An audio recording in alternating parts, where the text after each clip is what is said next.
Edward Scissorhands, Beetlejuice, The Nightmare Before Christmas.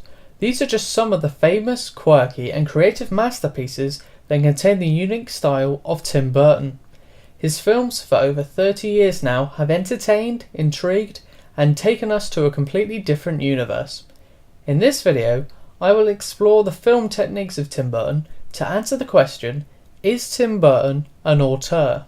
You, sir, too, sir.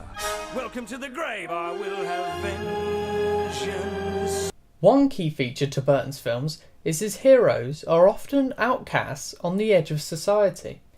A very good example of this is Edward Scissorhands, who struggles to adapt to everyday life, which makes you feel sorry for him and makes you want to root for him.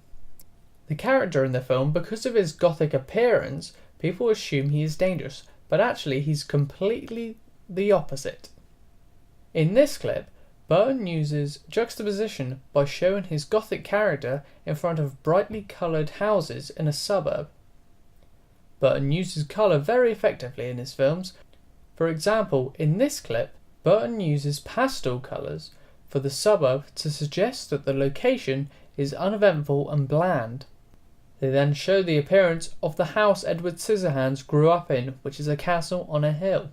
The exterior look of the castle fits the setting of a house from the horror genre, as it's dark, on a hill, and looks unsettling and daunting to the audience. Why are you hiding back there?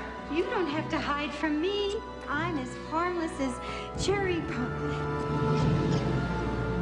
Those are your hands? Tim Burton has an unusual imagination when it comes to the appearance and the form of his characters. Several of his films are based on his drawings as a kid. Many characters from Burton's films have odd body proportions and have a spindly and gothic appearance to them. For example, in Alice in Wonderland, the Queen of Hearts has a head almost twice the size of her body. In The Nightmare Before Christmas, the characters have strange proportions and scary-looking facial expressions, which makes their audience a little unsettled when they see them. These characters show the twisted and imaginative artwork of Tim Burton. In a lot of Burton's films, including the likes of Edward Scissorhands, the main character looks very similar to Burton himself.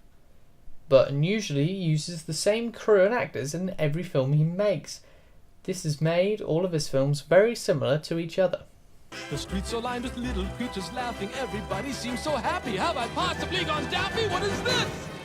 Tim Burton is best known for his animations, which also show his distinctive style. He was inspired by early stop-motion animations and uses this technique in his animation short, Vincent. Vincent Malloy is 7 years old. He's always polite and does what he's told. For a boy his age, he's considerate and nice. But he wants to be just like Vincent Price. In most scenes, the screen is covered in black. The source of the light is focusing on the character to grab the attention of the audience to see what the character is doing. This is another example of a way in which Burton pulls his audience into his world and the world of his characters. Just like Edward Scissorhands, the character Vincent is an outsider and is on the edge of society. This is made really obvious in these clips as Vincent confronts his mother. The mother is very tall and is a very large figure, which makes Vincent seem more vulnerable. Vincent has very dark ideas and themes, which is very typical of Tim Burton. For example, Vincent experiments on his dog and ends the film feeling terrified of being tortured and believing himself to be dead. He reads from The Raven by Edgar Allan Poe, one of Burton's early influences. So to answer my question, is Tim Burton an auteur? I would say yes, because of his focus on the outcasts of society, his unusual creative characters, and his dark gothic themes focusing on death.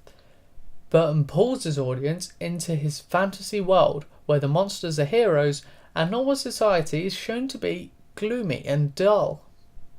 Everyone can recognise the Tim Burton film, and that makes him an auteur director. I hope you enjoyed this video, and I hope you watch even more of Tim Burton.